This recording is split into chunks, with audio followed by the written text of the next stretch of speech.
तो जनाब, आज का जो मौसम है एकदम साफ है और तीन तीन नतीजे पॉसिबल हैं। सबसे बड़ा ड्रॉ, नंबर 2 इंडिया की जीत, नंबर 3 न्यूजीलैंड की जीत जो हम नहीं चाहते हैं। मेरे साथ है शिखर वार्ष्णेय जो कि एक जाने माने क्रिकेट एंथुजियास्ट है। मैं हूं राहुल माकिन और वेलकम टू क्रिक बासी।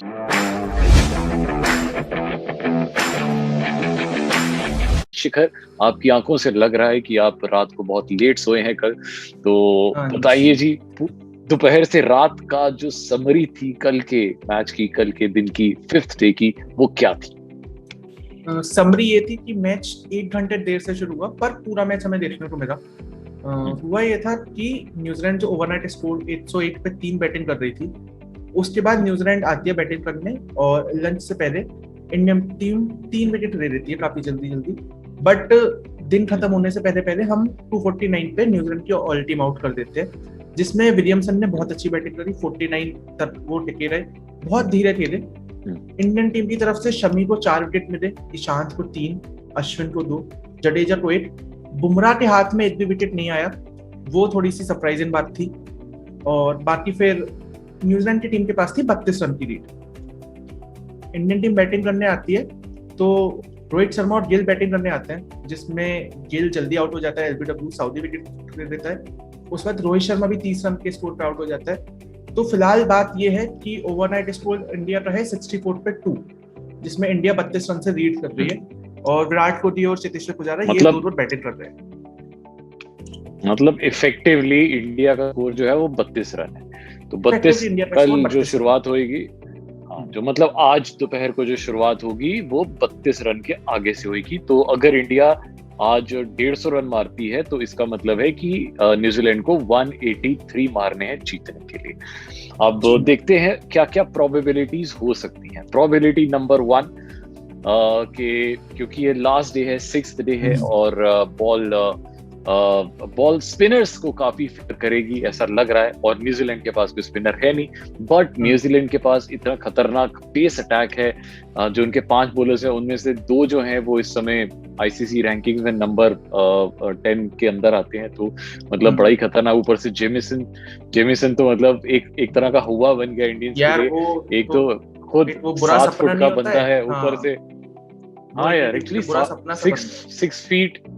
6 फीट 8 इंचेस का खुद है। फिर उसकी हाथ इतना बड़ा, फिर उसके ऊपर जब स्ट्राइड लेता है तो अब वो जंप मार के बॉल कराता है। तो मतलब समझ लो 11 फीट से आपको बॉल आ रही है और वो बॉल बैट्समैन को कहाँ से देखनी पड़ती है, वहां से वो बॉल राइट ऐसे। तो बैट्समैन की कंसंट्रेशन देख रहे हो वहां से वहां तक कितनी कितनी खराब हो जाती है। तो और उसका रिकॉर्ड देखो, पिछले 7 मैचेस में 5 बार फाइवर ले चुका है। तो ऑब्वियसली उससे बचना बहुत जरूरी है। पर एक चीज जो मुझे कल के दिन में अच्छी लगी वो थी इंडिया की बॉलिंग।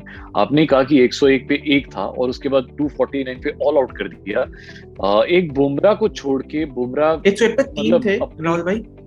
हाँ विलियमसन और रॉस हाँ, टेलर बैटिंग तो कर रहे थे। उसके बाद, हम्म। हाँ, तो देखो अब ये हालत हो गई थी, 249 पे ऑल आउट कर दिया। सोचो कि कितनी अच्छी brilliant performance, specially by Shami and Ishant Sharma. Massive but respect to Shami. मतलब अमेजिंग अमेजिंग उसने बॉल आईसीसी। बहुत ज्यादा स्विंग करवाई है। मतलब जब वो सेकंड स्पेल में बॉलिंग करने आया था, ठीक है, एंड में मैच देख रहा था, तो मेरे पापा बराबर बैठे हुए थे और मेरे पहली बार मुझसे निकला कि अरे ये इतनी स्विंग करवा रहा है। और इंडियन टीम ने जब फिर वो स्विंग दूसरी नई ऊपर बॉल से दी थी। उसका बाउंस, उसका जो हाँ। बड़ा ऑकवर्ड सा बाउंस है ना, वो उसको बहुत हेल्प कर रहा है। और इनफैक्ट अभी मैं ये देख रहा था कि आईसीसी के इंडिया के जितने भी फाइनल्स हुए हैं उसकी बेस्ट बॉलिंग फिगर जो है वो शमी की है शमी के नाम। फाइनल्स में, विच इज 4 विकेट्स जो उन्होंने भी ली, 4 4 76। तो अब बाकी उन्होंने जो है वो 3 3 3 विकेट्स हैं। तो शमी की बेस्ट है अभी तक। राहुल भाई बस ना एक चीज है, मतलब अभी तो हम उसका कुछ कर नहीं सकते। बट जब भी मैं जडेजा को फील्ड में देख रहा था ना, तो मुझे लग रहा था, मैं यार इसकी जगह तो हम सिराज ही खिला देते, क्योंकि नहीं जडेजा यार, से उतनी बॉलिंग भी नहीं मुझे लग करवाई रहा है और अभी, अब बॉल जितनी। मुझे मुझे अभी भी लग रहा है कि आज का जो दिन है ना, आज के दिन, क्योंकि बादल बिल्कुल भी नहीं है। मतलब जो फोरकास्ट है, फोरकास्ट जो है जो 2:30 3:30 बजे के बाद का है, 3:30 बजे से 11:30 बजे तक बादल बिल्कुल नहीं है। धूप रहेगी, कड़ी कड़ी धूप रहेगी। इसका मतलब स्पिनर्स को हेल्प मिलेगी। तो यहाँ पे अश्विन और जडेजा हैंडी हो सकते हैं, मुझे ऐसा लग रहा है। और पेस अटैक तो है ही है, बट तो मुझे यू लग रहा है मीन टू कि से कि इंडियन शायद टीम ऑल आउट हो जाएगी या फिर डिक्लेयर कर दे? ऑब्वियसली देखो यार, कोहली एक अटैकिंग माइंडसेट के साथ ही जाता है, ये बिल्कुल समझ आ गई थी। आप देखो ना, जब 3-4 ओवर ही रह गए थे जब कोहली आया, वो चाहता तो किसी नाइट वॉचमैन को भेज सकता था, उसने नाइट वॉचमैन क्यों नहीं भेजा? Because he likes taking challenges. वो खुद आया एंड ये भी हो सकता था कि वो एक नाइट वॉचमैन को भेजता, अगले दिन आता खुद, पर नहीं, वो अटैकिंग बिलीव करता है, वो डिफेंसिव क्रिकेट में बिलीव ही नहीं करता है। सो मुझे नहीं लगता है कि वो डिफेंसिव माइंडसेट के साथ जाएगा, वो ड्रॉ करने की सोचेगा, नहीं। बट वो अगर ये तो बहुत मैच ही अभी उस स्टेज क्रिटिकल पे, सिचुएशन हो जाती हाँ, है, मैच अभी उस स्टेज पे अगर ऐसी इंडियन टीम क्रिटिकल सिचुएशन हो जाती है, कोलैप्स कर जाती है, इंडियन बैटिंग अगर कोलैप्स कर वही जाती है, वही तो फिर मैं मैं न्यूजीलैंड मैं मैं हैज अ मैं वेरी यही कह स्ट्रांग रहा था। चांस। मैं यही कह रहा था कि अगर अगर ऐसा हो जाता है कि एकदम ऐसी कोई क्रिटिकल सिचुएशन है कि भाई कोई भी नहीं चला, और अभी 64 पे 2 है और 150 पे ऑल आउट हो जाते हैं, तो भाई देखो कल 98 ओवर है और जो वेदर है वो कह रहा है कि 98 के 98 ओवर्स खेले जाएंगे, तो इंडिया को मिनिमम 50 ओवर तो खेलने ही पड़ेंगे, 50 ओवर तो खेलने ही पड़ेंगे। रन अब आप देख लो कितने मारने, मुझे तो इंडिया को लगता है कि मिनिमम एक 50 ओवर खेलने पड़ेंगे, 38 ओवर में सामने वाली टीम को ऑल आउट करना पड़ेगा।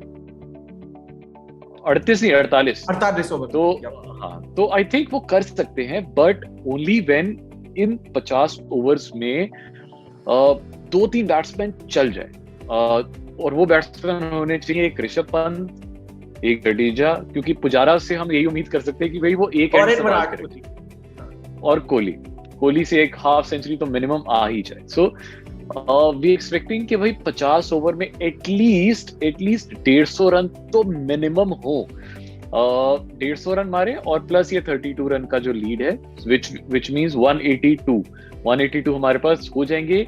वो आई थिंक 48 ओवर्स में उनके लिए मुश्किल होगा मारना, considering the bowling attack that we have. हमारा बॉलिंग अटैक न्यूजीलैंड के एकदम बराबर का है, उनसे भी नहीं खेला जा रहा था। हाँ, तो आप देखो ना, मतलब जो लास्ट के 87 रन है वो लास्ट की 4 विकेट्स ने मारे हैं, तो ऊपर के जो 7 के 7 है वो नहीं चले हैं विलियमसन को छोड़ के। तो जो लास्ट के 87 रन है वो एक तो सऊदी ने और एक वो जेमिसन, उन दोनों ने ऐसे उठा के मारे हैं। तो देखो जी, हमारा जो कोच है ना रवि शास्त्री, बड़ा एक्सपीरियंस बंदा है, उसने सोच लिया होगा कि आज के दिन क्या स्ट्रेटेजी रहेगी, 50 ओवर्स तक खेलना है, कब डिक्लेयर करना है और कब अटैकिंग खेलना शुरू करना है। तो व्हाट आई फील इज कि भाई आप लंच टाइम तक आराम से एक कंफर्टेबल स्कोर तक पहुंचा दो, और उसके बाद जब आपको लगता है कि कंफर्टेबल स्कोर हो गया है, तब आप 15-20 ओवर का मार्जिन रख के टाक टाक टाक टाक टाक खेलना और 20-20 खेलना। यार वो पता है, दो चीज है कि अगर इंडियन टीम आज बैटिंग करने आती है और उसमें ऐसा होता है कि शुरुआत में विकेट गिर जाते हैं, तो फिर यार हमें ड्रॉ के लिए खेलना पड़ेगा, ठीक है, व्हिच इज वेरी फेयर कि आप यार मैच यहाँ से तो नहीं हारना चाहोगे। और दूसरी चीज है कि अगर हम अपनी इनिंग्स थोड़ी सी पेस करते हैं, तो एंड के जो 10-12 ओवर होंगे जहां हमें लग रहा है कि हम 150 के अराउंड आ रहे हैं, वहां से हमें T20 स्टाइल में खेलना पड़ेगा इस मैच के अंदर, तभी अपना चांस है। तभी एनीथिंग अराउंड 200, हाँ, anything around 200 only when we are safe will be in tremendous trouble। बिल्कुल यार, लास्ट डे में तो 200 आप सोचो ही मत, इंग्लैंड की कंडीशंस में नहीं बनते यार, बिल्कुल पॉसिबल ही नहीं है। बस ये है कि आप मैं तो कह रहा हूँ 150 से ऊपर कितना भी स्कोर हो जाए ना, उनके लिए बहुत मुश्किल हो जाएगा बनाना, और फिर वो भी ड्रॉ करने के लिए खेले। इनफैक्ट कल भी न्यूजीलैंड जो था ना, बड़े डिफेंसिव माइंडसेट के साथ खेल रहा था, वो वैसे नहीं खेल रहे थे कि मैच जीतना है, वो ऐसे खेल रहे थे कि मैच ड्रॉ कराना है। तो विलियमसन को देखो यार, मतलब स्ट्राइक रेट कितना था उसका, 26-27 का उसका स्ट्राइक रेट था, तो इतनी सारी बॉलें खेल के उसने 49 मारे हैं, 200 के करीब तो उसने बॉलिंग खेल ली। तो उनका तो बहुत ही बेकार माइंडसेट था, बट इंडिया ने बहुत अटैकिंग माइंडसेट से खेला है, बैटिंग भी बॉलिंग भी। अब ये देखना है कि आज वो क्या करते हैं। कल के दिन की हाईलाइट मोहम्मद शमी रहे। मोहम्मद शमी एक वजह से और हाईलाइट रहे कि उन्होंने पता नहीं क्यों बॉडी पे वो टॉवल लपेट के लुंगी डांस की तैयारी की, क्या किया, तो मोहम्मद शमी थोड़ा सा उस चक्कर में भी हाईलाइट में रहे। बुमराह के ऊपर थोड़े से सवाल उठे, क्योंकि सवाल 2 वजह से उठे। एक तो वो विकेट नहीं ले पाए, ठीक है, सबसे ज्यादा ओवर उन्होंने बॉल किए। दूसरा, उन्हें WTC की जर्सी पहन के फील्ड में उतर के आना था, वो नॉर्मल जर्सी पहन के उतर बायजूस की जर्सी पे हाँ, वो नॉर्मल जर्सी पहन के उतर आए। तो ये यार दो यही चीजें होता हुई है मेजर भाई। मेजर। विराट कोहली का पैशन फील्ड पे कोई बीट कर सकता है, मतलब कितना पैशनेटली वो अपनी टीम को चीयर अप कर रहा था after every wicket, after every ball, after every over, जो भी आ रहा है उसे इतना इतना चीयर अप। और ऊपर से मतलब मैच में भी क्या हो रहा था कि बहुत सारी बार वो हाइलाइट्स दिखा रहे थे कि Kohli as a captain Kohli कितना एंथुसियास्टिक है। तो यार huge respect and massive respect. हम लोग कल वही बात कर रहे थे कि विराट कोहली अभी भी एग्रेसिव है। नासिर हुसैन ने ये ट्वीट में बोला है कि Virat Kohli is going to be the greatest captain in the history of test cricket 21st century में। तो मुझे बिल्कुल सही भी लगता है, वो इतने पैशनेटली इन्वॉल्व होते हैं ना, मतलब और द बेस्ट पार्ट इज वो सभी बॉलर्स को बहुत अच्छे से यूटिलाइज करते हैं, ये बहुत अच्छी चीज है। हालांकि बस मुझे एक ही डिसअपॉइंटमेंट लगी कल के दिन में, वो थी बुमराह, बिकॉज बुमराह का मुझे लग रहा है यहाँ पे जो सिलेक्शन था ना, वो उनके रेप्यूटेशन के बेसिस वो मेरिट के किया बेस पे गया हुआ था। है। हाँ, कि उनका रेप्यूटेशन कैसा था पिछले और उनका जो आईसीसी रैंकिंग्स है, यहाँ पे ना वो बेचारा स्विंग कर पा रहा है। फिर मुझे अब थोड़ी सी ना I was kind of missing Bhuvneshwar Kumar, क्योंकि वो स्विंग के किंग है। यहाँ पे अगर वो पॉसिबली होते ना इस तो सीन कंडीशंस कुछ में और अगर होता। मूवी होता तो माहौल कुछ और होना। नजारे होते। हाँ, तो पर आई थिंक आप ये एक जो चीज लीड देखो। मिली है ना 32 हाँ, रन हाँ, की, ये 32 रन डेफिसिट होता माइनस तो में होते इंडिया हैं। 32 रन पीछे से हो रहा होता और इंडिया को वो फायदा हो जाता। तो अभी जैसे 32 रन की लीड है हमारे पास, 64 + 32 इतना होना था, तो बट फिर तो इंडिया की। Before the selection as well, जब टीम अनाउंस नहीं हुई थी तो कंफ्यूजन यही चल रहा था कि ईशांत शर्मा और सिराज में से किसे पिक करना है। उस टाइम पे सबकी टीम में बुमराह था।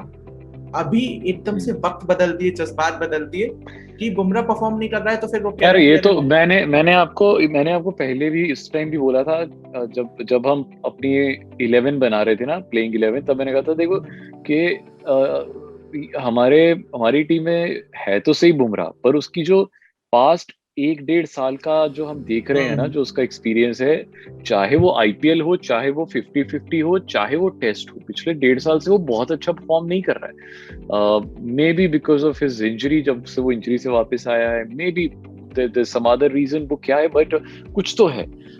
जबकि Shami has improved himself a lot, especially overseas condition में तो वो छा जाता है भाई। कल आप फिटनेस भी देखो कि उससे लगातार स्पेल्स करवाए जा रहे थे, पर फिर भी ना स्पीड गिरी, ना आपको ऐसा लग रहा था कि बॉलर बहुत ज्यादा थक गया है। तो मतलब वो फाइफर उसका मिस हो गया एनीवे, बट शमी ने ओवरऑल एज अ बॉलर बहुत इंप्रेस किया है।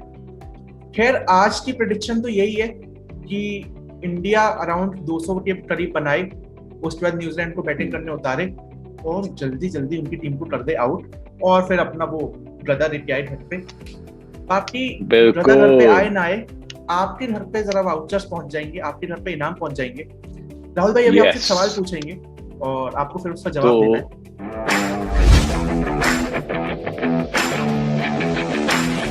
क्रिकबाजी का बाजीगर, ये हमारा क्वेश्चन आज का, जो कि WTC फाइनल से ही रिलेटेड है, क्योंकि इस बार एक फाइनल पहली बार हो रहा है WTC का, तो जो भी हो रहा है ये अपने आप में एक रिकॉर्ड बन रहा है ना।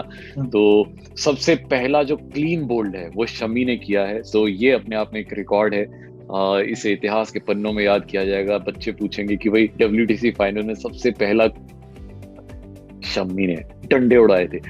अब मैं आपसे पूछ रहा हूँ, जो अगला क्वेश्चन है आपके लिए वो ये है कि WTC फाइनल का सबसे पहला छक्का किसने मारा, वो आपको बताना है। तो ये जो हमारे सामने शिखर बैठे हुए हैं, ये मुस्कुरा रहे हैं, इनको पता है, पर आपको अगर पता है तो प्लीज जल्दी से हमें यहाँ पे बता दो। बड़ी लंबी हाइट वाले ने छक्का मारा और बड़ा लंबा छक्का मारा साहब, तो ये थोड़ी सी बस। हाँ जी, तो आपको बताना है यूट्यूब के कमेंट सेक्शन में, और अगर आप ऑडियो पे सुन रहे हो तो HT स्मार्टकास्ट के फेसबुक, इंस्टाग्राम, ट्विटर पे चैनल को सब्सक्राइब कर दो, लाइक कर दो, कमेंट कर दो। राहुल भाई का इंस्टाग्राम यूजर नेम है @rahulmakin1, उन्हें जाके DM करो, प्यार भेजो, शायरियां सुनो। मेरा इंस्टाग्राम यूजर नेम है @shikhar_var, मुझे मैसेज कर दो, मुझे फॉलो करो, और बाकी देखते रहो यार हम लोगों की ट्रिकबाजी ऐसी नए नजरिए से।